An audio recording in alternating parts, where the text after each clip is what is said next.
How's it going, everybody? Welcome back to the Gym Range Podcast. This is episode 24, I want to say. Yes, 24? I think so. I think it's Awesome. 24. Let's go. Well, hey, we're doing good. I'm Carl Heiser. I'm joined by Alex Cervantes. It's been a fun couple weeks, man. Oh, it was good. Couple weeks since we last talked. Brackets are busted, but fun has been had. So we're gonna go. It's a great way to put it. Yeah, we're gonna go through the bracket region by region, game by game.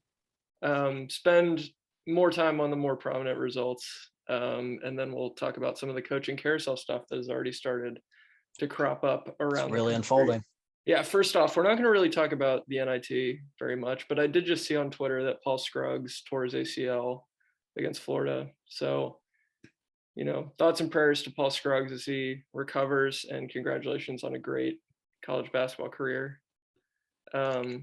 Unrelated. But well, ditto, but unrelated. My bad. That sounds terrible. Yeah. I'm sorry. That sounded really bad. I was trying to segue that, but there's no good way to segue from a torn ACL. I got a text from somebody, and I was only catching glimpses of it, but they said apparently the NCAA tournament poor officiating has found its way into the NIT because the St. Bonaventure, Virginia game was absolutely terrible in terms of officiating. So are we looking at some changes in 2022-23? Probably not. Probably not. No. It's been it's been poorly reffed. Yeah, a few of these games have been absolutely horrendous. But hey, let's focus on the positives, okay? So listen, it's been a lot of fun. So starting off with the West region, we got number 1 overall seed Gonzaga in there. And Gonzaga is a polarizing team as it is, and they didn't really help matters by being tied with Georgia State 30 minutes into their first round game. Granted, Georgia State very underseeded as a 16 seed. I've been 100% harping on that. They should have been like 14, maybe a 13 seed. 15. I don't know if they're a 13. I'd say 14. Give me 14. Okay. I think I'll give you 14. Regardless of what they are, it doesn't matter what who they were. They should have blown them out from the jump probably, and they did end up almost covering in that game. So I don't know. 21, right? Yeah, the line was like 23, and they won by 21. Yeah. So, I'm not super concerned with that performance. The point is just get the win. It doesn't really matter too much how you get it, and they did effectively blow them out. So, yes, not the worst thing. Then Chet had a great stat line. He did. He was the first player in tournament history with 15. It was something. It was one of those. Yeah. It was one of those stat lines, but it was like 19 points, 17 boards, 7 blocks, 4 assists, 5 assists, something like that. Yeah, unreal. Yeah. I mean, I get it. Georgia State's undersized. It's not a P6 size team. It's not Gonzaga, who's now recruiting 5-star talent. But a stat line like that, it doesn't matter. Yeah. Then they run into Memphis in the second round, which that gave them a scare. Down 10 at halftime, have to rally the troops. Drew Timme comes out firing, leads them to victory. That's my game of the tournament so far. Okay, really? Game of the tournament. Okay. That's the one I watched, and I think I enjoyed that one the most. Okay, yeah. The thing with this game for me is that interestingly enough, it makes me more confident in Gonzaga because I've seen now that they can get punched in the mouth and recover. Because Memphis is a good team. I think Memphis was also probably better than your run-of-the-mill 9 seed. But I think where we can get lost in the weeds of that, because that's going to be said about a fair amount of teams, underseeded, overseeded, whatever, you still had the body of work. Like, Memphis was the one that put themselves in that position. Like, it's true. We had them in Fraud Watch in January for good reason. So, like, kudos to Penny and staff for turning that around. But I don't want to get that it's nobody else's fault but Memphis that they ended up with. No, fair enough. But and Mark Few and company got screwed because of that. So it all comes back. But yeah, it comes full circle. But ultimately, this is a Gonzaga team that we saw get punched in the mouth early in last year's national championship game, and they couldn't recover. And so they fell down. This time, though, they're down 10 at half and rally and get the win against a good team. I think that's encouraging to see. I had questions about the foul disparity at times, but like the issue to me, and we saw it in several games, the issue to me is that they put Memphis. I'm not denying that Memphis didn't foul on those possessions. Mm-hmm. Like the moving Duran screen that was his fourth, I disagreed with because Timmy was doing a moving screen every time he went up into the high pick and roll with Nembhard. Yeah. So if you're going to call it both ways. But I found it curious that like we're 10 minutes into the second half and the foul disparity is 7-3. And then they're like, oh, wait, we got to catch it up. So it's like boom, boom, boom, 3 fouls on Gonzaga in 60 seconds. Sure. And it happened. It happened in the Baylor game. It happened in the Michigan State Duke game. Yeah. Like it happened in the Michigan State Dave. Where's the consistency? I mean, we can go through and definitely nitpick because there's been a lot of very poor officiating. A lot of poor officiating through some of these tournament games. I try not to get caught up in like foul disparity because like there are some teams that just foul. No, 100%. The amount of turnovers Memphis is going to try and force is going to force them to be physical. And when you are physical, you're going to get fouls called on you. So like, won't deny that part. Yeah. I don't think it's fair to like, but that's not, yeah. Look at the end of a game and be like, why aren't the foul number should be totally equal for both sides? No. And I get that. Like, I don't want to, this isn't like me making an argument, like taking away from Gonzaga's win. Cause they clawed back from a 10-point halftime deficit when we were all sitting on Twitter, we're all sitting there watching the game. We're like, is Memphis actually going to do this? And then, I mean, just credit to Andrew Nembhard and credit to Drew Timme for willing them to that win. Yeah. As Drew Timme said, they weren't going to go out like no soft guys. That's because you don't cuss on television because you don't want your mama hitting you. You don't want your mom getting involved. So Anyway, Gonzaga moves on to the Sweet 16. It's their 7th straight, so congrats to them. So impressive. Moving on to that next little pod, New Mexico State upsets UConn.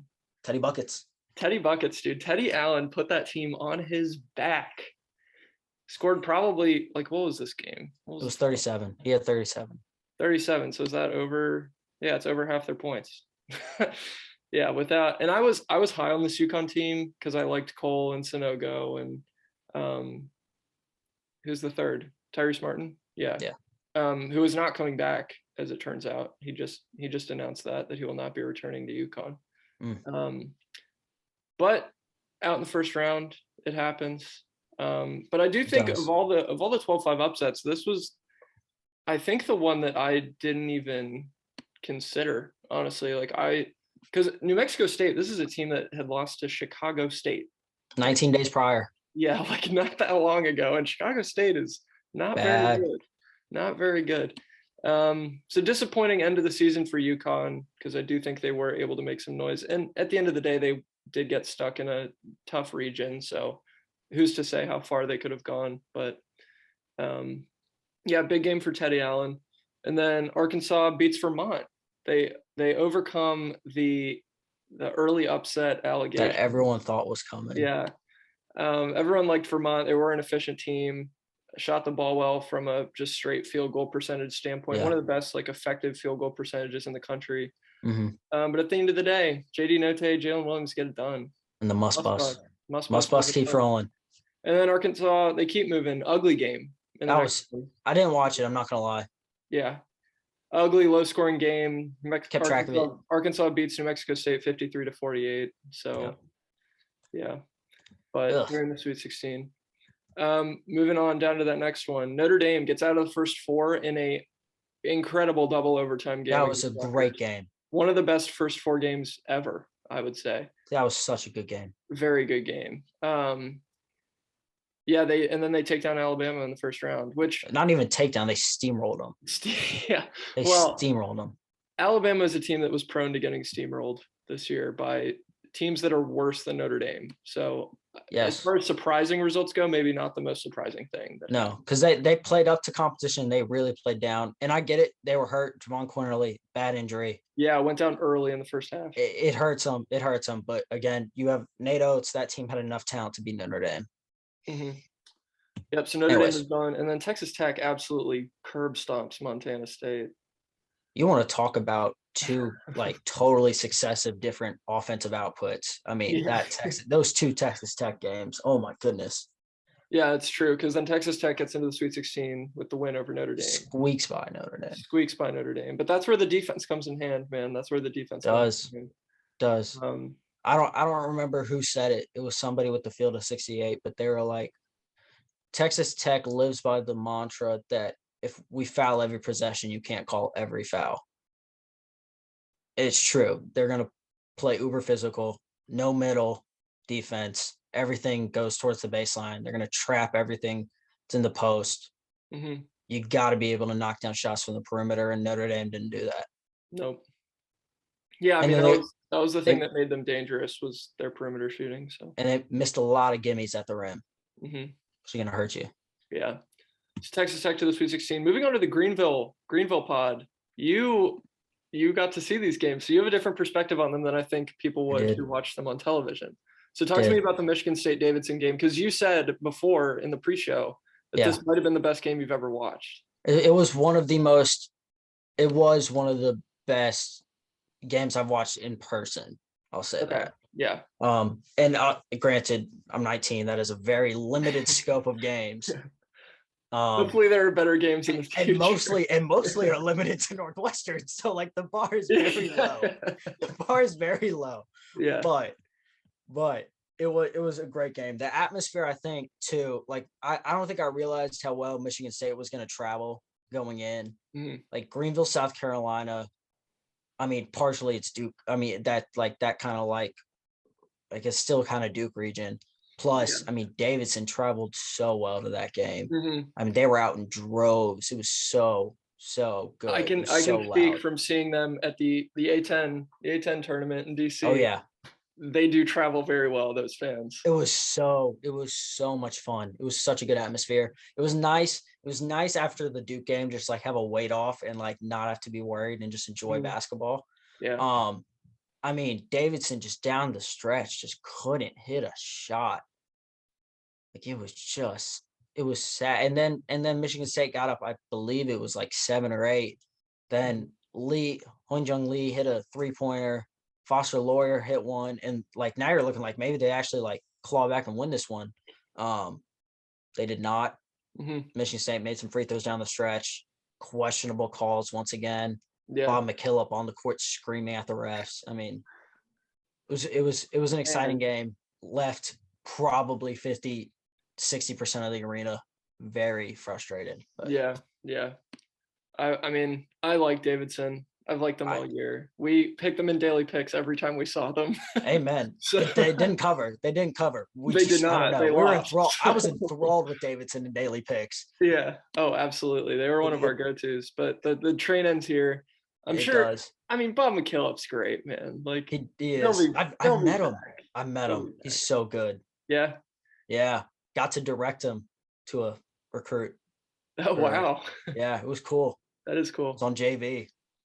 It was like my 30 seconds of fame walking him around my high school gym.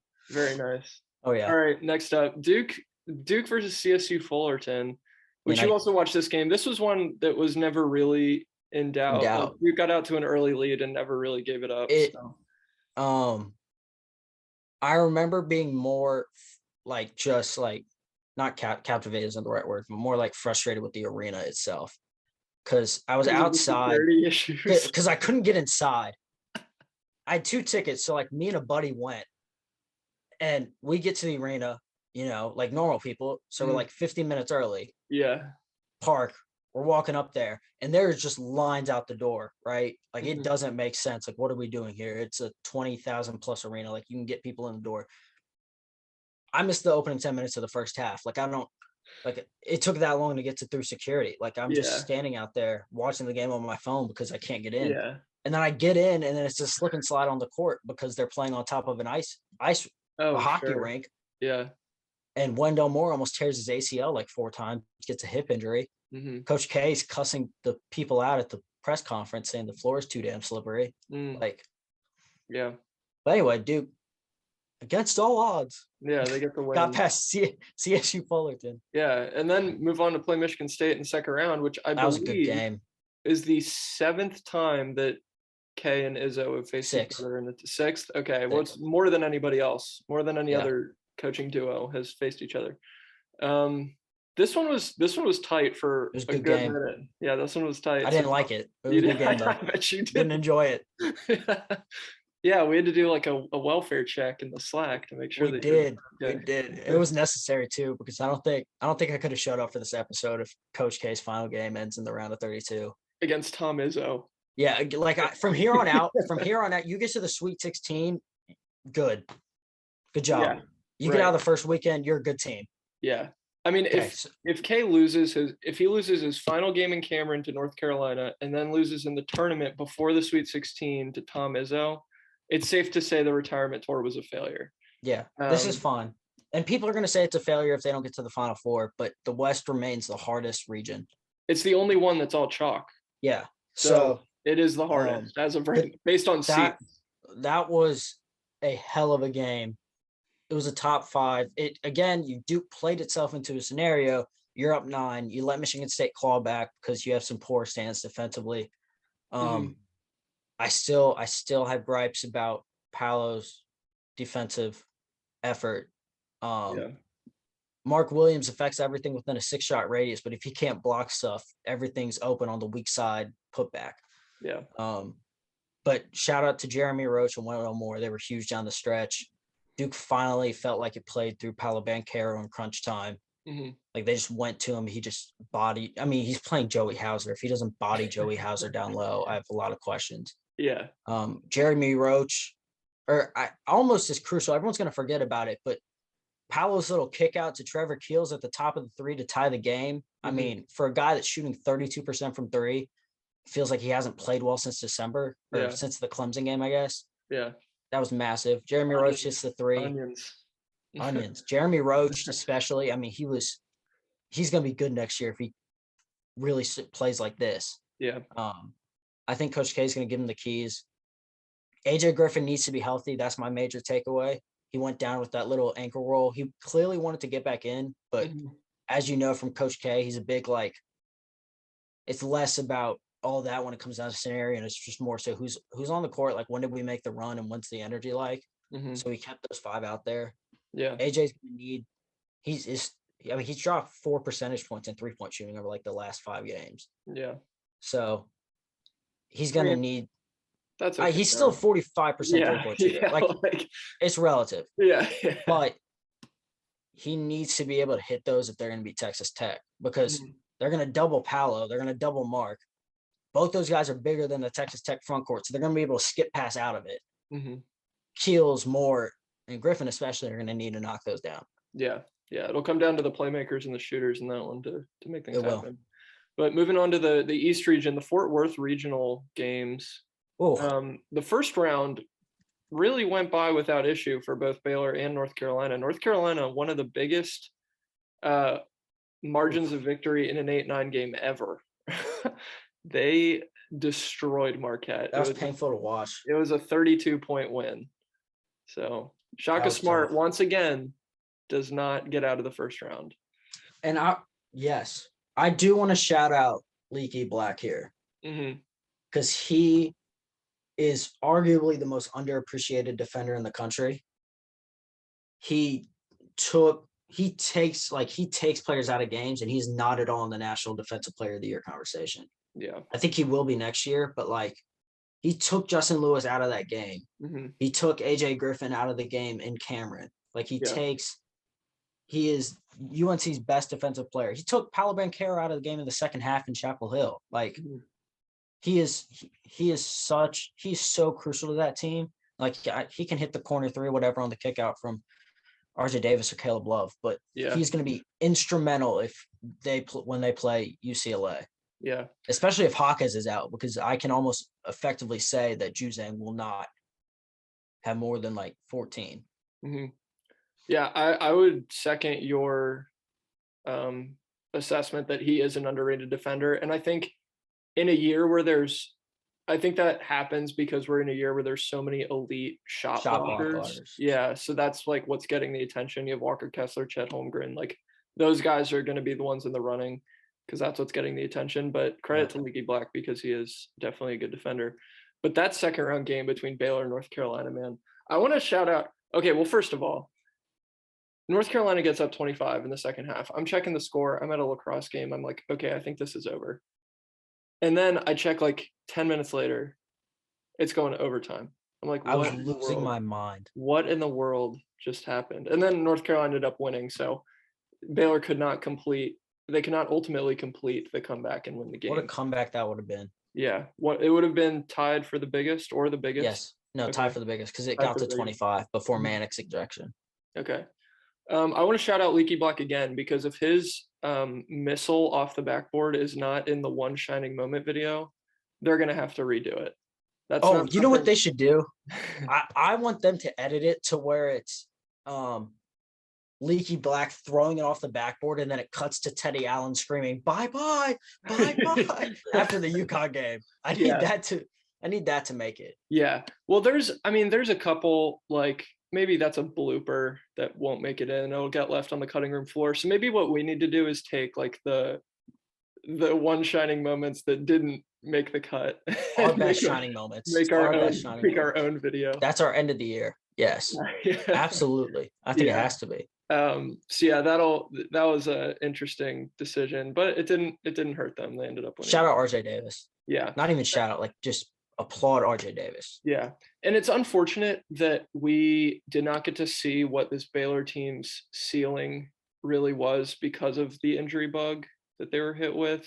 And Flagler got a concussion mid-game. Yeah. So Flagler towards the end of the game, not really mid-game. Flagler, yeah, he gets the concussion. He had suffered some like other injuries prior in the season. So had Jeremy Sochan, so had Akinjo, like they just haven't been the same. It's been rough. LJ Cryer was going to be out for this first weekend. Sean Wachachua was out for the year. So like they were, I think, at full health, still a very dominant team, but we never really got to see them at that point. No, it's unfortunate. Yeah, it's too bad. But we saw them when they were dominant. They were 15-0. They were 15-2 if you count those two losses, and then everything just kind of hit the fan. I mean, they got back to number one overall in the country. They did. But what was I going to say? Just RJ Davis again, tremendous. He had 12 assists and only one turnover against Marquette, and then he had a 30-point performance in the one against Baylor. Yeah. I mean, I'll be hasty and say he's a possible All-American next year. Ooh, okay. Yeah, I think I am curious to see how he performs next year. I will say that. They might return that whole squad. Oh. They might. That kind of scares me as a Duke fan. But, as a college basketball fan, that might be enjoyable. Yeah, it could be. Yeah, maybe the ACC returns to prominence next year. We'll see. What? ACC returns to prominence? They're 8-2 in this tournament. Actually, yeah. Well, that was something else that we had to bring up. No, that was something else that we had to bring up. Is that for all of the bashing of the ACC that went on this year, they're back. It seems like they're back. Yeah. 3 tied for the most Sweet 16 teams. Yeah, they got 3 of them. 3 of them. Almost 4 of them if Notre Dame had pulled it out. You know who does it? The Big Ten or Big Ten has 2. 2. So yeah. SEC doesn't. Nope. You know who sure doesn't? The Mountain West. That was painful. I'm sorry. Was tough. That hurt me this year. 0-4 in the tournament. It also made me look bad because I was telling people, I was like, watch out for those Mountain West teams. I was like, Boise State. State, take them. I was like, Wyoming. I hope they beat Indiana. I was like rattling off these teams. Yeah. All right, moving on to these games that took place in Portland. Indiana, it's always fun. Like usually a team in the first 4 catches some fire after winning a game and then they can win a game in the first round. That was not Indiana, not even a little bit. Was not. Not even a little bit. St. Mary's had no problem with them, beat them by 29. Nope. In the next round. I don't even really have a lot to say about the game. It's just Indiana collapsed and correct. They weren't very good. UCLA had a little bit of trouble with Akron. They did. Interestingly enough, but squeaked by. Yeah, but they squeaked by and then handled St. Mary's. So things are opening up for them in this region. I will say that. And I don't love that because I wasn't super high on them, but it seems like they're going to go on another run and prove me wrong potentially. I guess we'll see. Okay. Villanova could prove me wrong too, but we'll get to them. Oh man. Okay. Well, I watched them in person, so I will talk about them. I'm looking forward to it. Milwaukee games. Texas takes on Virginia Tech, which made me sad because the Virginia Tech support had to come to an end. Hokie train stops there. The train stopped there, which makes sense. Like Texas is a more talented team than Virginia Tech is. It's just like they put it together for some games and then other games decide not to. Like their second round game against Purdue. So, and that's a game that Purdue won by 10. So, in fairness, Texas was in it. Unfortunately, Purdue went on a 20-0 run to start the game. Yeah, I don't want to semi-start the game. I don't want to discredit them, but it didn't. I don't know. I don't know that it was necessarily doubted for most parts of that game that like Purdue was going to win. I don't know. Okay. Moving on, Indianapolis. Okay, the Murray State San Francisco game is up there for game of the tournament. As one of the best. As one of the best, for sure. That's the top 3. Top 5. Definitely top 5. It's nice to see because it was at least a nice consolation for the fact that we had to see them play each other in the first round. And I'm not even saying that had they had different opponents that they both would have won in the first round. But like at least give them a shot. I'd say it. Yeah, but at the end of the day, like the end of this game was incredible. It was just Tevin Brown and Bouye just knocking down shots. I was just tweeting Bouye in all caps, like just back to back, just firing off tweets. That was the day before my exam too. I just wasn't studying. I was watching Murray State San Francisco till 1 a.m. Oh yeah, and it was just. It seemed like every time Bouye came back down the court, it was just a deeper three. Just testing his range every single. It was a heat check of heat checks. Yeah, so it was a fun end to that game. Murray State ultimately pulls out the victory, and then we'll get to it. But Todd Golden, hours after the game, gets picked up by Florida as their new head coach. But we'll get to that at the end. And then everyone's favorite team with a weird mascot, the St. Peter's Peacocks. They took down Kentucky. Oh yeah, they did it. The boys from St. Peter's went and did it. And Doug Edert. Oh yeah, Doug Edert, Shaheen Holloway, icons. Oh yeah. I'm currently writing an article on this about whether or not this is the biggest March Madness upset of all time. Not by seed, okay? Because seed is like based on the seed disparity, it's obviously UMBC, Virginia, right? The only 16 seed to ever beat a 1 seed. By point spread, it's Norfolk State beating Missouri, right? Yeah. By budget ratio, their basketball team's budget. So for reference, Virginia spent about 5 times more in their basketball budget than UMBC did. Do you know how much more as like a multiple? I think it's 12.5. It's like just under 12, but under 12. Okay. Yeah, but it's a significant amount. It's the biggest budget disparity for any upset. I could say I've seen St. Peter's gym, so I mean, in dramatics, yes, like I would think so, but UMBC beat Virginia by 20. Beat them, yeah, like that to me, like that's an upset. Like no, yeah, clowning. Yeah, like I mean, I enjoyed. Like I was just stunned watching that UMBC game. Like I wasn't thinking anything. Like I just. Yeah, but like this St. Peter's game, like I was just jumping out of my jumping off my couch, like screaming that Doug Edert was hitting threes off of little curl sets and pin downs. I was just like, yeah. A lot of credit definitely goes to St. Peter's because Shaheen Holloway came out with a great game plan. This isn't a team like last year's Oral Roberts team that has a Max Ace Minister, has a Kevin O'Banner. Like it is kind of just a bunch of guys. Like not to be you're discounting Doug Edert. Hey, listen, come on now. The dude's a legend, and the icon. The dude's a legend, and he's guaranteed himself free beers in every Atlantic City bar that he walks into for the rest of his life. But this team doesn't have like a true like star like that Oral Roberts team did. No. And a lot of it came down to Shaheen Holloway like throwing out different defensive looks at Kentucky, which I'm curious if Calipari ever taught his guys how to play against his zone. He just out-coached them. Yeah, it seemed like those Kentucky guys had never seen his zone before. I caught like I made mental notes of it while watching the game, and then I watched Hoop Vision on YouTube broke down how St. Peter's beat Kentucky and Murray State. But Kentucky, I mean, naturally they watched film, but like Cal and that coaching staff clearly had Mintz and Severe Wheeler kind of ice that ball screen that St. Peter's likes to run. And then they face guarded the other guard because they like to do like a cross half court pass, and then that kind of sets it in motion because they have two things going on at the different ends of the court. But they just, I mean, they still like they've made it work. Like they put Sheboy in no man's land. Like they had Eddard just clutching up and hitting top of the key three after top of the key three. Yeah. And then Kentucky couldn't hit a free throw.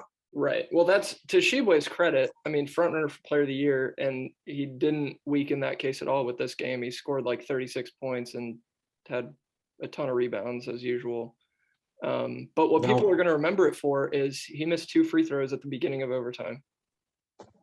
And that's unfortunate. And that was kind of the story of how this game ended was Kentucky went to the line. They went 1 for 6 from the free throw line in overtime. Their guards also missed shots. Kellen Grado was 1 of 8 from the field. Ty Washington has not been the same guy. Severe Wheeler had 6 turnovers and 6 assists, but 6 turnovers. So there were, I mean, a lot of credit to St. Peter's, but there are definitely ways in which Kentucky beat themselves and did not give themselves really a chance to win. But St. Peter's, I disagree slightly. St. Peter's won that game. Like they did. No, they did. Yeah. It is kind of a tough it's a tough line to walk, isn't it? It is a tough line to walk because like there was one sequence with like 2 minutes left in overtime. You send Severe Wheeler to the line. You're up 3. 3, I think. Yeah, right. You're up 3. Severe Wheeler's an 85% shooter. Clanks both of them. St. Peter's comes down, hits a 3, ties it, and then they go on to win that game. So like you go up 5, things turn out probably a lot differently, I would say. Yeah. Even if you go up 4, like, and it's a 2-possession game. So I agree. Yeah. It's tough. Yeah.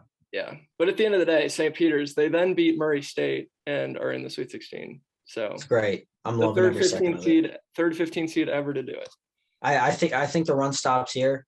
We're filming this on Tuesday night. I think it stops. I don't think that the size of Zach Edey and Trevion Williams, combining that with just the sheer presence of Jaden Ivey. Who's guarding Jaden Ivey? Like, I don't see who's going to stop him. St. Peter's going to end up foul trouble 5 minutes into the game. Yeah. Unless you just like wall up and you just give that Zach Edey's going to have a dump down and a layup every possession. Yeah. It is a bad matchup, but then again, that's what we said about Kentucky. So correct. You never know. Holloway's going to have a good game plan, and they're going to be in it for a little bit. I think the size is too much. Yeah. So I hope I eat my words. Yeah. Oh, absolutely. I'd love to. I would love to eat my words. All right, moving on to the South region, San Diego Pod. Arizona takes on Wright State in a high-scoring game. 87-70, and then TCU absolutely bodied Seton Hall. It was and Kevin Willard. Never close. We'll get to that. Okay. Not a great. We'll get to it. Got it. I almost went to they had the press conference open to the public today. I almost went, but I decided not to. You should have. I should have, but I didn't. That's okay. And then Arizona takes down TCU. This game feels like it is still pretty fresh. Arizona TCU go to overtime on one of the craziest sequences I can remember to end a game. It was a foul. It was a foul or a backcourt. At the end of the day, something should have been called. The refs were out of position. I saw a good video breaking that down for why they weren't in the right spot to make a call in the first place. And then the clock stops. And then why don't you I don't understand. No, but the clock stops at 2.2 seconds, and then they're like, "Oh shoot, nothing was called." Yeah, so they flip it back on, and then Dalen Terry. It feels like I'm watching it in slow mo. The man like jumps, and he's just hanging on to the ball. That is the most painful screenshot ever. It was such a good photo. I don't know if you saw it. The one of him with two hands on the ball above the rim, and the backboard is red.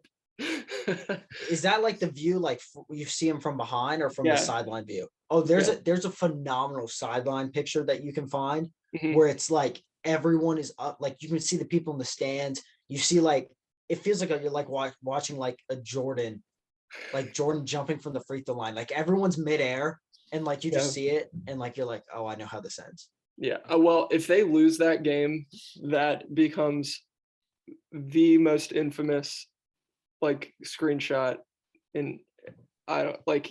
Oh man, it was a disaster. I will say, and I've complained enough about the refs, so this is gonna be my last time, but it's only because I'm bringing this up. Mike Miles, I was just on TikTok this morning, and Mike Miles, he made a TikTok with his teammates dancing in front of the bus as they're leaving after the round of 32 game. And legit, like, I'm going to pull it up because it was so funny to me.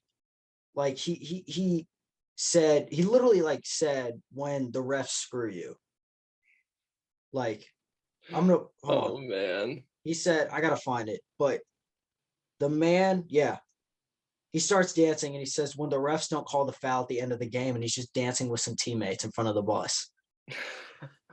And then he pinned a comment that said Rob. Oh man. And then the next like comment that he has, it says, y'all are playing 5v8. Oh man. Can I put it up here? Can I like show it?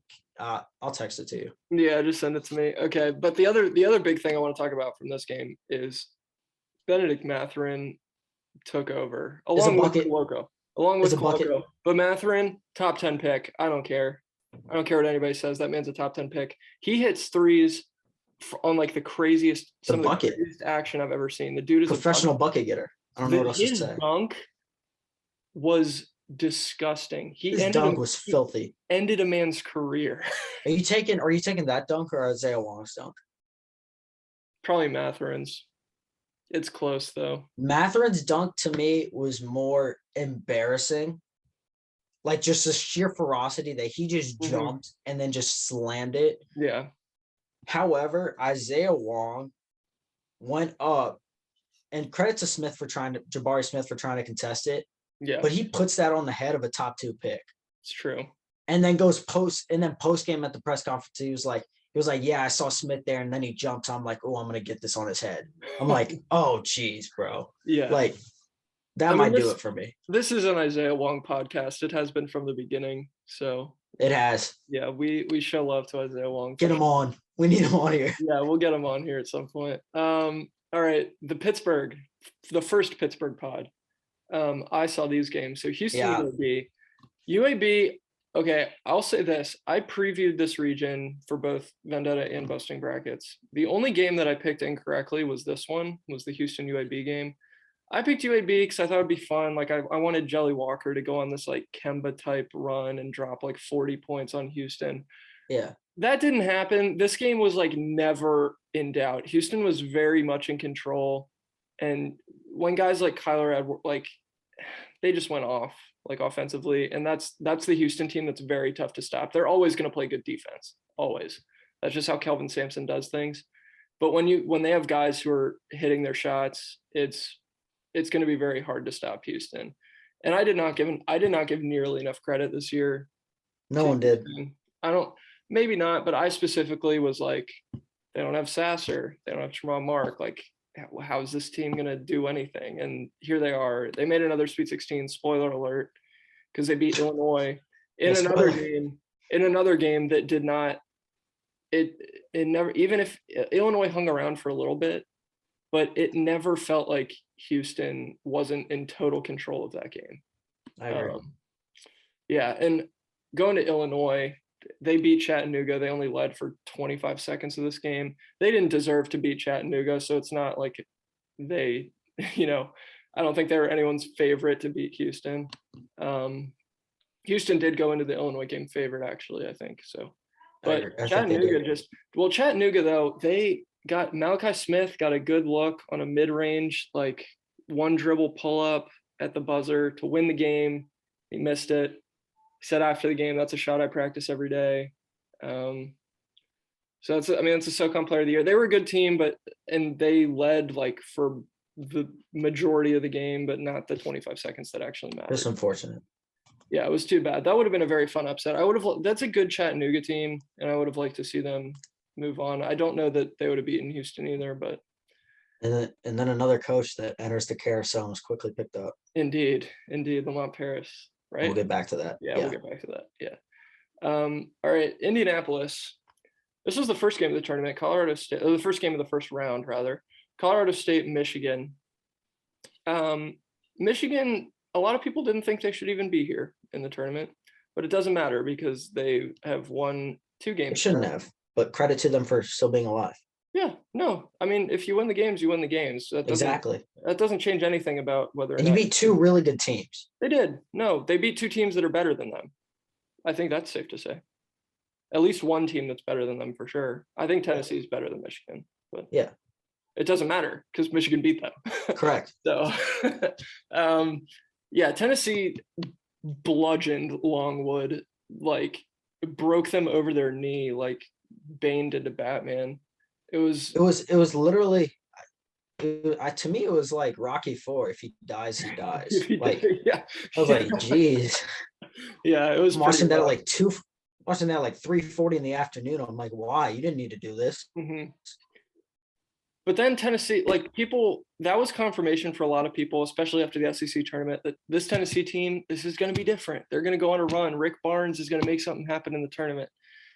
And seeing them beat Longwood was like, yeah, see, they're going to do it. And then they lose to Michigan. And everyone's worst fears were confirmed yet again that Rick Barnes isn't a great coach when it comes to the tournament. He's just not. Three of his 4 tournament teams with Tennessee have lost to a double-digit seed. I'm not going to disagree with you. Yeah. So those that we've talked about on the pod, but like some of those Tennessee teams with like Admiral Schofield and Grant Williams, like, come on. Yeah. So got to do something. Disappointing season for the SEC tournament champions. They were a popular pick to go to the Elite Eight and potentially get out of it. I had them in the Final Four. Did you? I did. I had them in the Elite Eight. To Arizona? Mm-hmm. Okay. Yeah. Yeah, I found some weird data that said no team that was ever been unranked to start the season and ended up as a top 2 seed has ever made the Final Four. I don't know what I'm talking about. First time for everything. You know what? That's so true. Arizona. Book Arizona. I should have done that. Book Arizona. But now that we've said that, I'm sure they'll lose to Houston. Okay, then the second Pittsburgh pod, which these are also games that I had the privilege to see. Ohio State Loyola Chicago was that really a privilege? Was it really? Was Ohio State Loyola Chicago really a privilege? No, it was, because it was the funniest game ever. It was so funny. Loyola could not make anything. It did not matter where they were shooting from. I'm talking 20% from 3, 20% from the field, 16% from the line. They go 3 for 16 on layups. It was hilarious because this is one of the most efficient teams shooting wise, like coming in the country. People love Sister Jean, like, oh, they're going to go on another run again. I picked Ohio State because I was like, this Loyola Chicago team's not legit. They show up, brick everything, absolutely everything. And Ohio State didn't play that well on offense either and still won by 13. This was a disaster of a game, but it was a very fun disaster to witness. Was it really? I thought you were in pain watching that, honestly. Oh, no. It was funny. It was funny. I'm just glad that if there were like more games that were like that, it would have gotten old. But this one was fun. Okay. I'm glad you enjoyed it. Yeah. And then Villanova takes down Delaware. There were about 5 minutes in this game where it seemed like Delaware was going to make it a game. And then they lose by 20. So. Yep. That's Villanova. Villanova's just a well-oiled machine. It's true, because they then defeated Ohio State. Malachi Branham in the second half of this game against Villanova popped off. He finished unconscious. Finished with 23 points. EJ Liddell, I've noticed his post game is incredible. The dude hits everything from within 5 to 7. Paint, just in the paint. Just that little floater he has, automatic. Yeah. The dude does not miss from inside the paint. So good. Yeah. But this was another game that I saw that it never felt like it was in doubt for Villanova, even as close as it got like late in the second half. Because Colin Gillespie just drives baseline. You know, he throws his butt into a guy and like, you know, backs people down in the post, then kicks it out for three. Well, that's what Villanova's game is. Yeah, it's their game is all about finding mismatches. That's finding the open man too. Find the mismatch, find the open man, and exploit that. And it's like hit the three. And that's like an easy thing to do, and it works super well. And they've been doing it for years. And Jay Wright, Colin Gillespie, on to another Sweet 16. Gillespie is so good in the post that at some point you almost have to send the double. Then you send the double, and they kick it out, and then they bury the three, and you're just like, well, what do I do now? Yeah, that's what was happening late in the game when they needed a bucket. Was he just plopped down into the post, and then they'd send two, kick it out to Moore or Samuels. They'd hit a three, and so you're like, like clockwork. Okay, yeah. Villanova's another team that we should talk about this because I mean, I thought they were shaky, but they get to the tournament. That's what's crazy is like once you get to the tournament, it's so divorced from the regular season. True. It's not even the same. It's not even the same. It's like a different sport. It's crazy. Yeah. And they're such a good regular season team, ironically. Yeah. And like my only concern with them has been like front court actual size. That's why I picked Ohio State over them. I thought EJ Liddell was going to eat, and he didn't. Oh no, I had Villanova in the Sweet 16, and I had them falling to Tennessee just because I was high on them. Mm-hmm. But I've if they play Arizona, I don't know how Eric Dixon stays with Koloko. Yeah. That's true. But and like who guards Telepis? Like what are you gonna do in that regard? And Jay Wright is a phenomenal game planner, and I'm sure he will figure it out. But that's the reason I haven't been high on this Villanova team. Yeah, but depth for me has been the biggest concern with them because they played like they're not. Yeah, they play seven guys, six usually. Like, but when your offense is like so free and easy, like it seemed like they're not breaking a sweat half the time. So I don't even know that depth is an issue anymore. In fairness, though, I mean, how many of these teams realistically really only play like seven guys? Like Duke really only plays seven. Oh yeah, your bench UNC only plays seven. Yeah, like we're now into short bench season. Yeah. Like so, and maybe that almost benefits Villanova because exactly they've been playing with the same seven guys. Yeah, they're just doing the same thing they were doing all season. They don't have to change anything. Yeah. So, all right, moving on to which region's left? The Midwest. This one was one that I expected to be chaos, and it just followed through. Relatively speaking, yeah. Kansas takes on Texas Southern pretty easy. Yep. Nothing really to report there. Creighton ends regulation with San Diego State on like a 9-0 run, and then goes into overtime. They open that up with like a 7-0 run, and they win. Trey Alexander. Bucket. Yeah. Bucket. Period. That was my statement. That was it. That's all I had. That's it. Well, then Creighton, okay. I want to talk about this Kansas versus Creighton game because I did not expect this Creighton team to make this competitive at all. They lost. They Ryan Nemhard out for the year, broken wrist. Kalkbrenner before this game, he's out. You lost your rim protector and your primary playmaker. Like, how are you supposed to beat Kansas? They're playing a bunch of young guys. And well, that's the one thing is this Creighton team. The future is very bright. They're going to be scary good. So incredibly bright. They're going to be scary good in a year or two. So you can book even next year. Even next year. I mean, they were a problem this year. They almost went to the Sweet 16 without their two best players, or their best player and their rim protector. Like, however you slice it, this was not a team that should have been competitive. So credit to Greg McDermott for making this a game. Credit to Greg McDermott. Ditto. Yep. Yeah, so anyway, watch out. Long story short, watch out for Creighton next year, but Kansas is moving on. Iowa Richmond, the first upset of the tournament. Oh, this was painful. This is really painful. Iowa's a team that their offense is entirely predicated on whether they hit the three-point shot. Those 3 points. And they shot like 20% this game and completely bottomed out. So Richmond iced out every player that wasn't Keegan Murray. Mm-hmm. And they came in with a great game plan. Like Richmond, their defensive game plans are pretty good.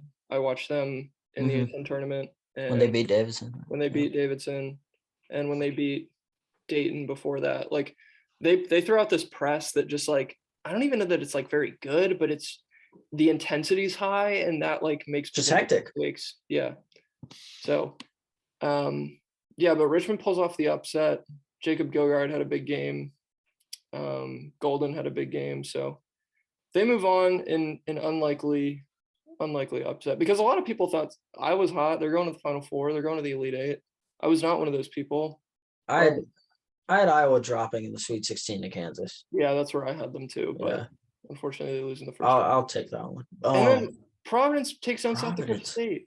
I know this frustrates you. So it does because South Dakota State was the fun pick and they lost. Hey, no, but just credit to Ed Cooley, and that team was locked in from the jump, and they made life hell defensively for the Jackrabbits. Jackrabbits couldn't get anything going in the first half. Well, they are a one-trick pony. That's the problem with the Jackrabbits is sure. Three, like live by the three, die by the three. So, it was Iowa, but a mid-major. Ed Cooley, they're leaning. The Providence is leaning into the whole like we're a lucky team thing, which is they are. I kind of like it now. That's kind of that's kind of what you got to do. Like if you're them, I think so. Credit to them. It's funny now. Yeah, and then they take down Richmond pretty easily to move on to the Sweet 16. Kansas, it's gonna be tough. That will be a very tough game for them because they're just not.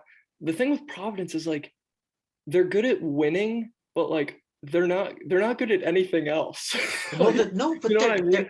I think they're unbullyable. That's the thing. You think they're just like they're not bullyable, competitive? Like they're just they're dogs. I don't know what else to say. If they're good at anything, they're good at being competitive. Yeah, which is like it's weird to be good at a like it's not really a basketball thing. Like they're not a great shooting. They're just good. They're not a great like defensive team. Like they're gonna lock in and they're gonna take it personal. And I'm sure Ed Cooley's gonna have some great locker room spin. Well, right. Yeah, he said that like they were the underdogs going into this game. And that apparently motivated them to the win. So. Dude, there could be some crazy Cinderella thing where St. Peter's and Providence meet up in the national championship, and for some reason, and Ed Cooley's going to spin it. We were the underdogs. Yeah, they're playing 15 seed St. Peter's. Like I guarantee you, he would find a way to spin that. Yeah, and I like Ed Cooley, by the way. Like he's a great coach, great guy. So right. Yeah. Well, anyway, Providence, the magical run continues for the Big East champions. Moving on to this bottom group. This was going to be I had this circled from the jump. This was going to be bottom so group of 8. I had said in the TikTok preview, this is just going to be chaos. It's going to be chaos. And to my credit, I was looking at this earlier and I realized I was correct that Wisconsin and Auburn would lose before the Sweet 16. I was wrong about which teams would beat them. I thought Colgate would beat Wisconsin. Okay. I had the winner. I had LSU taking down Wisconsin and USC taking down Auburn, and it ended up being Iowa State and Miami instead. That's okay. Yeah. I'm surprised for as high as we were on that Miami team in the preseason. And then like I just couldn't. I had Auburn Miami in the round of 32, and I'm looking at it. I'm staring at that game. I'm like, Miami could do this. Miami could really do this. Yeah. But I'm like, and it's ironic. I was sitting there. I was like, Jabari Smith and Walker Kessler just have to be too much, right? Mm-hmm. Then they go 3 of 22 from the field. Walker Kessler sees the floor for 13 minutes. Jabari Smith is iced out of the game by his own guards. Yeah. Oh yeah. Which was the story all year. So, but that was something I was wondering is like, how did me and Alex like not circle this game for Miami? I took him in my joke bracket. Like I'm just gonna take some upsets. I had him in one of my alternatives because I like one of my alternate ones, but not like the official one that I like published everywhere. Yeah. But naturally I'm kicking myself. But I am too. Well, I am too, because what's crazy about it is the whole season, pretty much like probably 75% of the season, I was very outspoken against the Auburn backcourt as like they can't shoot, they're poor decision makers. And then I joined you on that train. Like, and we were high on the Miami backcourt, and somehow that didn't connect in our head. If you're listening to this, please just go back and listen to our ACC preview back from like September, because Carl and I we talked about Miami in a 55-minute episode for at least 6 minutes. Yeah. Like we spent like 10% of the episode on just Jim Larinago's squad. Yeah. So like for context, like that's what that is. We were big Isaiah Wong and Cameron McGusty guys, and somehow along the way we just lost it, and I don't know where. I think I lost it when Miami beat Duke, and I just took that too personally. That might be it. Might be it. Anyway, which also wouldn't make sense though, because then I'd be like, wow, they really are that good. Yeah. Right. So I don't. True. Yeah. Iowa State to me. So TJ. I'm a little annoyed. I'm a little annoyed that Iowa State is getting this far, because they were also a team that I was pretty outspoken against. Admittedly, this region was going to be chaos, so like it kind of makes sense that they would be the ones to move on. But they've shot 34% from the field in both of their wins. So the reasons that I wasn't high on them, the reasons I wasn't high on them are still very much true. They turn the ball over a ton. They can't shoot like really at all. And yet they just have one player step up in each game. Like first game, Tyrese Hunter goes 7-11 from 7 He's of 25% three-point shooter on the season. Yeah. LSU makes him look like Klay Thompson. And then, who was it? They beat Wisconsin. Yeah, but somebody stepped up in that game who was like the Minnesota transfer whose name is escaping me. I got it. Hold on. Anyway, go ahead. Yeah, but it was just like one guy like stepped up and was their whole offense. And that's also been my like criticism of them, is how like they're a good defensive team, and I'll give them credit for that. Yes, that's who it was. And I'll give them credit for that, for being good defensively, but offensively they're so one-dimensional, and they're also just not good. And somehow that doesn't matter anymore. So they've won 2 disgusting games. I'm hoping the Miami backcourt just tears them to pieces, but same. We'll see. Isaiah Wong to the Final Four. Absolutely. Isaiah Wong for. I don't know if they beat Kansas, but I guess maybe they play Providence. Maybe, yeah. You know, who's to say? That Midwest region is an absolute disaster. I might become a full Miami fan if they play Providence. Yeah. No, I like this. I can get behind this Miami team. And like we said earlier, that Isaiah Wong dunk over Jabari Smith was something to behold, man. That was some good stuff. Okay. For all of the how's your bracket doing overall? Horrendously. Mine's pretty bad too, but as far as like broad strokes go, I still have 3 of my 4 final 4 teams left. So I don't think my Elite Eight's doing great though. I have the one I'm referencing the most right now is the one I did with like my family, because I fill that one yearly out on paper, so like I'm writing it down so I memorize it more. Yeah, I still have 3 of my 4 Final Four teams in that one, so I guess it's relatively good. Mm-hmm. But I know I did mediocre in the first round, so that probably screwed me a bit. The first day of the first round, things were looking really good for me. I was like high 80, low 90th percentile. Oh, well done. That went down to like the 20s after day 2. Day 2 was not good to me. It's okay. It wasn't. It's okay. You go into these things expecting to be wrong. So true. Yeah, it's just a nice surprise if you happen to be right about a bunch of things. But I'm proud of myself for sticking to my guns on a lot of things. Like I was not going to pick Michigan State because I would never. I wasn't going to pick Iowa. Like I wasn't going to pick the teams that I was low on to advance super far. Except for UCLA. Same. Except for UCLA because of Baylor's injury stuff. But yeah. But other than that, I stayed true to myself on my bracket, and so I can sleep well. I can sleep well knowing we can get behind that. Get behind that. Yeah, I can sleep well at night knowing that I at least didn't betray. You stuck to your convictions. Yeah, that's all you can ask. Yeah. So, when the haters come for me, I'm okay with it. I stuck to my gun. Yeah. All right, we should move on. We've talked about the tournament probably enough, and these are a lot of things that we'll have more fleshed out opinions on once the tournament. Do you want to preview any of the Sweet 16 games? We can. Yeah. Like, did you have anything specific that you wanted to say about? Do you want to do any of these? I can. Like, I think Gonzaga's size is too much against Arkansas. I think so Musselman will have a fine game plan, but I think Gonzaga's size is too much. Yeah. I think Duke's Texas Tech. I think everyone is going to look at this bracket and say Arizona Houston is going to be the most fun. Mm-hmm. I think Duke Texas Tech is going to be a great watch. For everyone that isn't me. Yeah. I will be nervous throughout, but it's literally just a battle of Duke's offense versus Texas Tech's defense who's going to win. Yeah. And I have concerns again. Concerns remain about Duke's defense for me, but we'll see. But there are concerns with Texas Tech's offense. So that's fair. You know what? Which is the lesser of two evils, I guess. Right. Yeah. As John Rothstein said, consult your nearest cardiologist for this game. I will need to. Yeah. And I'll grab some nitroglycerin pills while I'm at it. Anyway, I actually think North Carolina beats UCLA, especially if Jaime Hawkins is hurt. Oh, okay.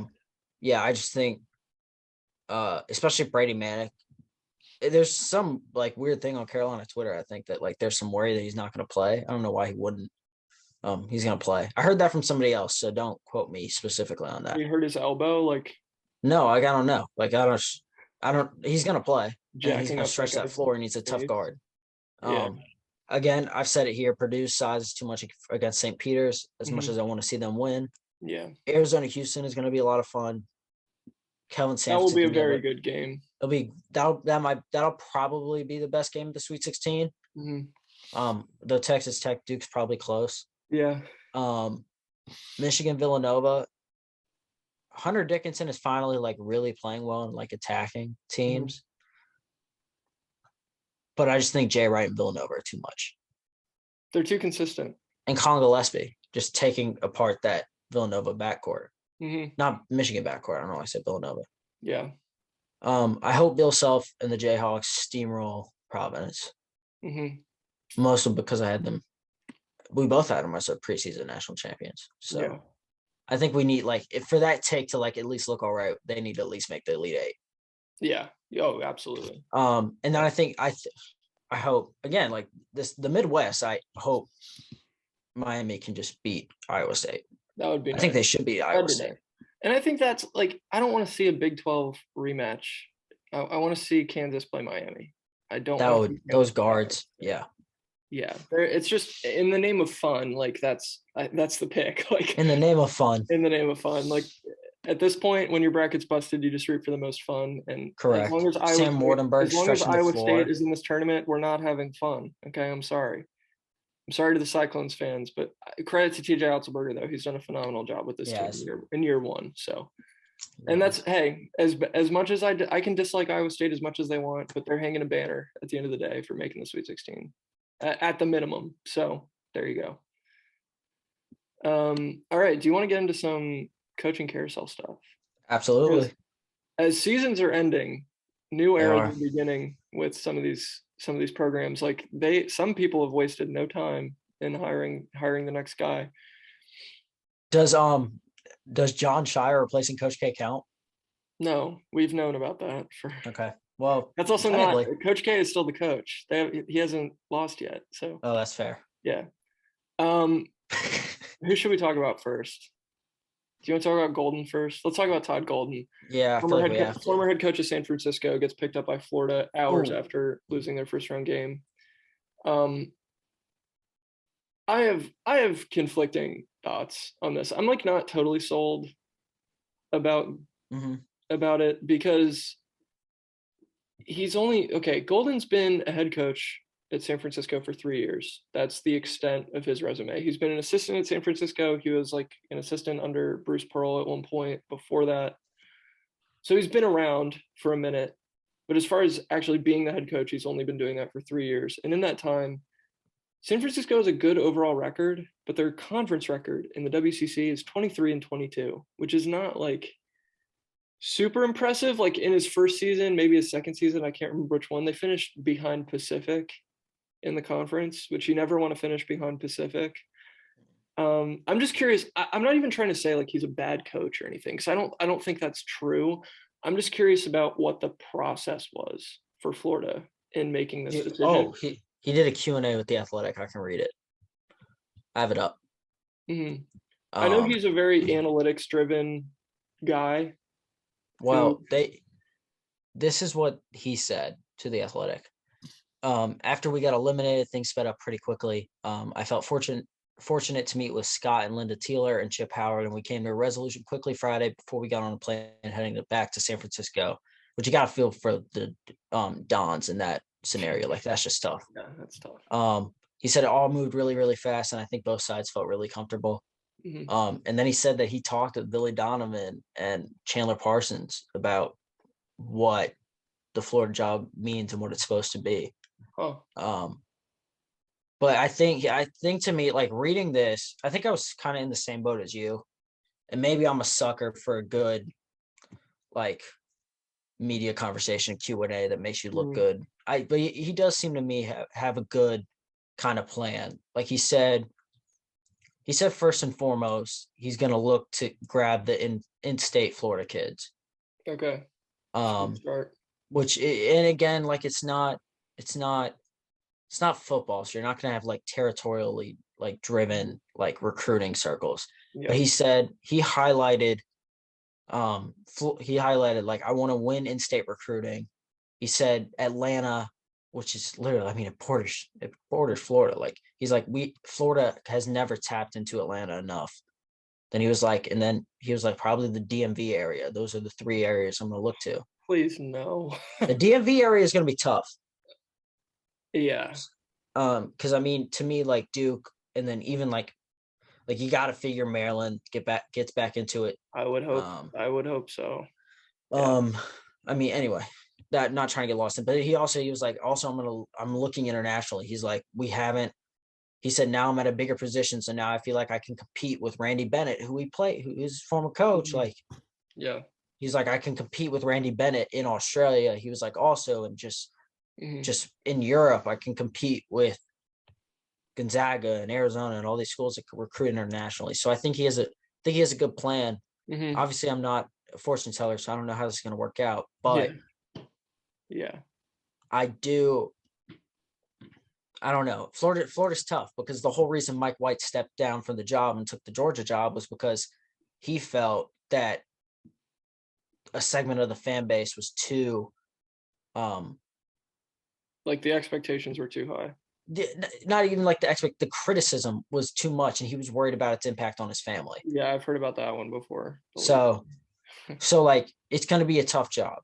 Yeah. And like you said in your TikTok, they're one of five. I misspoke. I forgot to include UConn too, right? Yeah. They're one of 5 programs. So Florida, UConn, Duke, UNC, and why am I blanking on the other one?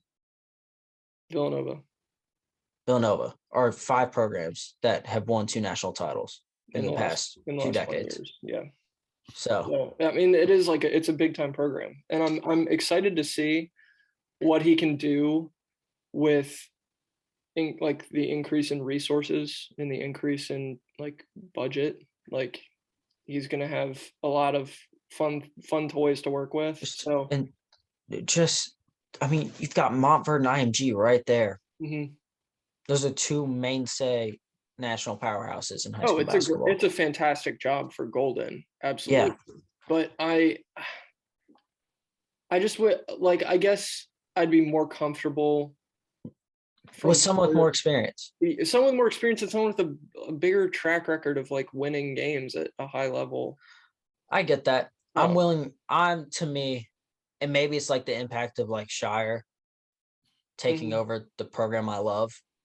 But like, I'm willing to give the young coaches, give me a year, give me 2 years. Well, he's gonna have his contract is 6 years. So he's gonna have at least 3.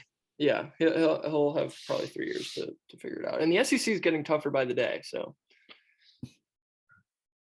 and Florida's 4-star, 5-star center Malik Renaud just decommitted. So yeah, it's tough. Yeah. Okay, moving on. Let's talk about Kevin Willard. Just introduced today as Maryland's new head coach.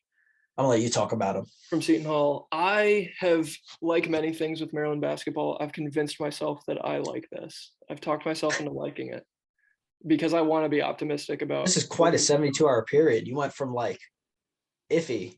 I don't think iffy is the right word, to like middle of the road to now liking it. I was iffy because for for the program that Maryland is, you want a name that just like wows you. You want somebody big. And like we got shut down by like Rick Pitino shut us down.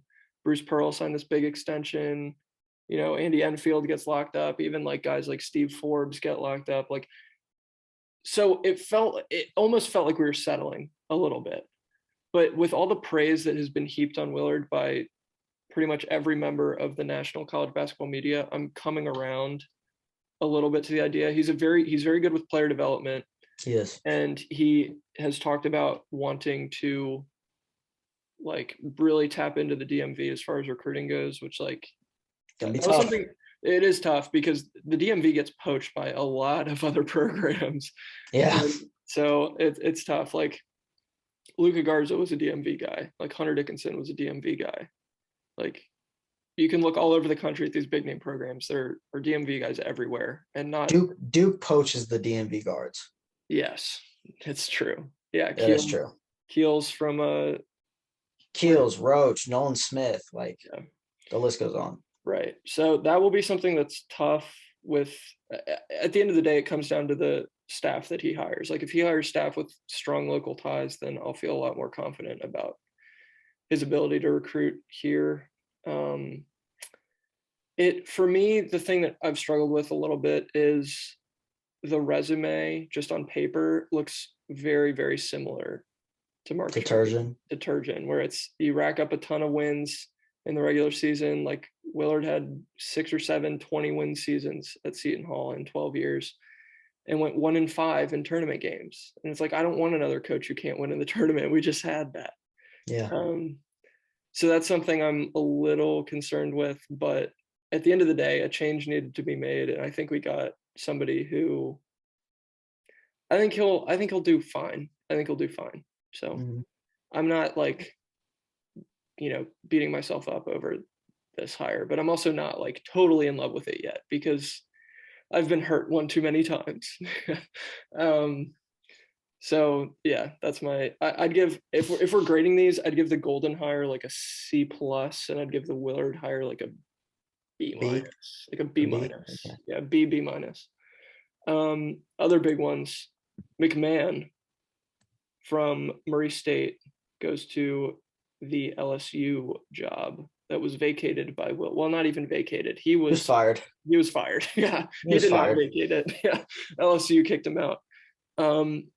This is an interesting one because the length of the contract suggests that LSU expects to be hit with some pretty heavy sanctions that could last for a while. Oh, they're going to get hit with sanctions. They're going to get hit hard. And they've already had guys start decommitting from the program that Will Wade had recruited. As far as the actual hire goes, I like McMahon. I think that's a great hire. I'd probably give them like an A for that. I think that's a good hire. It's a good hire. It's just, I find it's going to be tough. Like you've had Julian Phillips, Johan Traore, Marvell Allen, and Devin Ree. Yeah. They're all gone. Like they all decommitted. Yeah. And maybe McMahon can convince them, but I think it's going to be tough in the next 2 years to like pitch 5-star talent on you're not going to play in the tournament. Oh, yeah. Like it's going to be a tough sell. I mean, he is going to have to build things up from the ground, basically. It's going to get stripped all the way down that program. They're going to be a basement. I think they'll be if he gets them out of like the bottom 4 in the SEC for the next 2 years, like if they're just like 8 to 9, like I'll be impressed. If they're Ole Miss, that's a success, I think, for the next 2 years. Yeah. And obviously when the sanctions are lifted, like he's got to start bringing guys in. And that's like, and I think LSU is a program that attracts people even just kind of naturally. I think it does. So it's a big brand and it's a good sports school for like pretty much every phenomenal sports school. So I think he's in a good spot to kind of figure things out. And he was very successful for many years at Murray State. So yeah, 7 or 8, I think. Yeah. And clearly they trust him, knowing that things are going to be rough for a couple of years. So and he knows it too. So I think that says a lot about him too. Yeah. So I think that's a good hire. Then we got who else? Lamont Paris from Chattanooga. Yep. Going to South Carolina. Yep. I don't really know because I'm not super familiar with Lamont Paris. I'm not gonna lie. I don't know a whole lot about him. He's 87-71 in 5 years at Chattanooga. Okay. And he made the tournament. They clearly couldn't pull Mike Boynton away from Oklahoma State. Yeah. To me. And I think more so what I take away, Frank Martin went on a local South Carolina radio station, was asked about whoever, this is before Paris is hired, whoever takes over the South Carolina job, what advice do you have? And he just says, good luck. Oh. Well, Frank Martin's a character, so that's just. He is, but he went, good luck, pause, long pause, good luck. That was it. Yeah. And like, I get it that the one like NCAA tournament appearance he had, he made the Final Four, but like that was really the only success that university had when it came to men's basketball. Yeah. So that's tough. Yeah. But it was time. I really like Frank Martin, but it was time for that school to move on. Yeah, I don't know what I'd grade this higher, but just because I don't feel like I have enough information to slap an honors grade on it. So, I'll be curious. The Miller brothers have both been hired. They have. Yeah, so we got Archie going to Rhode Island. We got Sean going to Xavier. Archie Miller basically said, I was loved by Indiana, and then I wasn't, mostly because he didn't really make the tourney. Yeah. Which I don't think that's an unfair shot at kind of the Hoosier faithful. That's a blue blood of college basketball. Like, you're expected to make the tournament. Yeah. I think he's a good hire for Rhode Island, honestly. Yeah. I think it's a good hire. Yeah. And the A-10's like competitive, and I think he'll keep him in the mix. Why not take a stab at it? Yeah, why not? I mean, Rhode Island was super disappointing this year, so like they'll probably drop down another peg. Well, Chicago's joining, so it's true. It's gonna be tough. Yeah, that is gonna be tough. And then Sean Miller back to Xavier. Yeah, what are your thoughts? I mean, I get it. Like, I kind of get it. The Travis Steele era was very disappointing. Yeah. Very, very disappointing. Huge letdown. And they absolutely collapsed this year. It was bad. It was really bad. Started out the year as like, ranked for, a couple weeks, and then back half of the season, just the losses started to pile up, and they ended up in the NIT. Are they still in the NIT? They are, aren't they? They're playing Vanderbilt right now. Okay. All right. Well, kind of stuck for Travis Steele. They fired him right after. Yeah. He took the job. But because Travis Steele took over from Chris Mack, right? And Chris Mack was the one who was getting them to like the Elite Eight and getting them like 1 seeds in the tournament. They were a 1 seed in the tournament. Yeah. They're down 8 to Vanderbilt. Okay. I don't mind it. Like, I don't remember my coaching history is not great to remember like how Sean Miller did the first time around at Xavier, but it was well enough to get him the job at Arizona. I was too young. I'm not going to act like I remember it. I mean, yeah, we'll look it up later, but if it worked the first time, assuming it worked out the first time, why not go back to that? Yeah. So and this isn't a coaching hire at all, but whoever decided to change Vanderbilt's logo is incompetent. It is a disaster.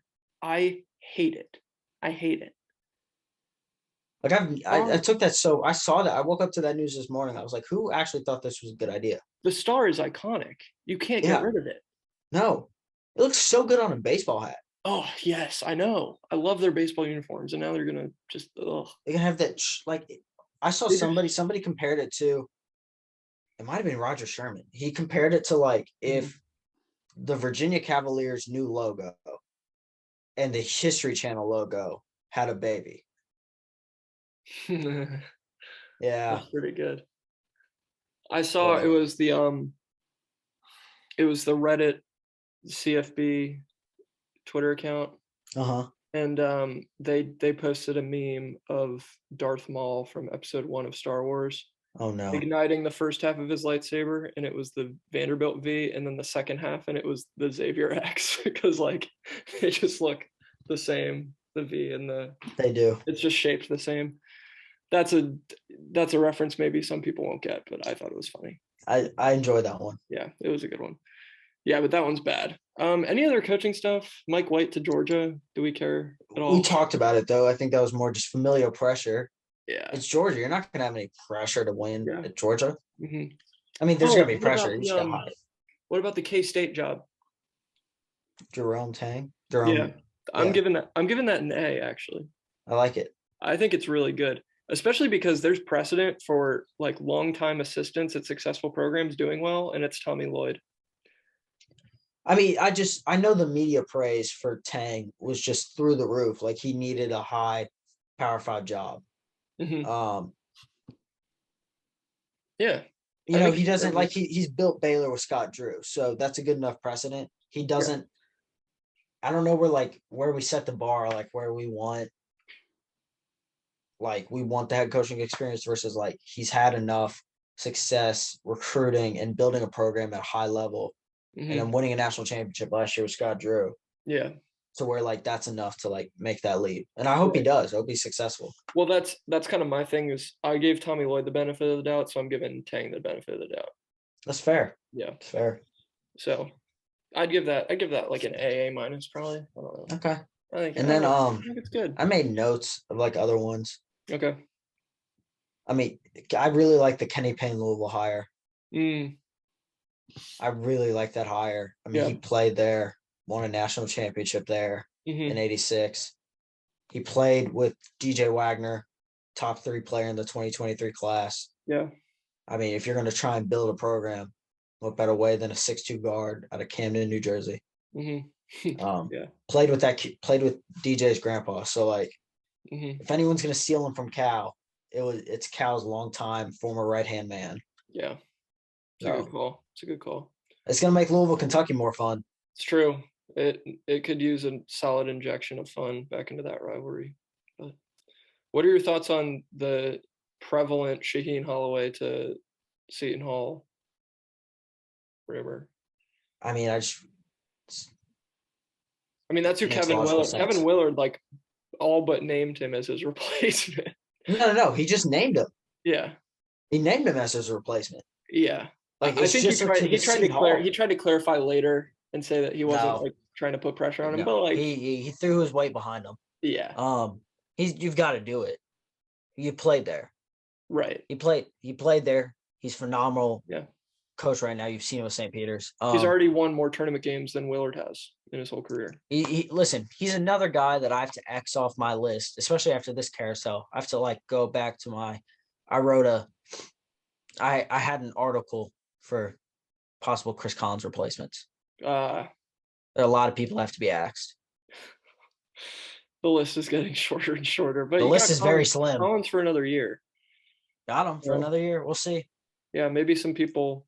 You've lost the best player in your program's history during your tenure to the NBA draft. He's not. Yeah. Tough. Oh well. Okay. Sad. Any final thoughts? I think we can wrap this up. I don't got really. I mean, just at some point, the amount of people. The portal is heating up. We are going to have to talk about the portal at some point because the portal and the decommits are heating up. Yeah. Shout out to Evan Miyakawa for keeping track of all of it, by the way. He like rates all the transfers and it's just a very helpful tool. So if you're wondering who's in the transfer portal, go check out Evan Miyakawa. And also just follow some of the random college basketball transfer portal updates pages. I mean, they get verbal everyone. Commits and all those. Yeah. Yep. Yeah. I agree. So we're back to the season where every hire is a good one, every transfer pickup is a good one. Nothing but praise for any. Nothing but praise. That's all we give. Everything's a C+ or higher. Yeah. Yeah. All right. Good stuff. We'll be back to talk about the next weekend of the tournament once it has concluded, but this is gonna. I could be very ecstatic, or I could be very sad. That's what next week's episode is going to be like. It's true. You don't even have to watch, for our viewers, you don't even have to watch the Duke Texas Tech game. You just have to show up for our next episode and see the look on Alex's face, and you'll know how it went. Pretty much. My energy will tell you. You'll know who won and the margin of victory by Alex's face. So that's going to do it for us. If you're on YouTube, hit the subscribe button. Thank you for watching. Like button. Yeah, thank you for watching. Thanks for listening. If you're on Spotify, rate us 5 stars on Spotify. If you're on there, follow us on TikTok and Twitter at GymRangePod. We love college basketball. That's all that really needs to be said. Then if you're into that and you're listening for the first time, stick around, follow us. Maybe you'll hear something you'll like. So thanks, everybody. We'll see you next time.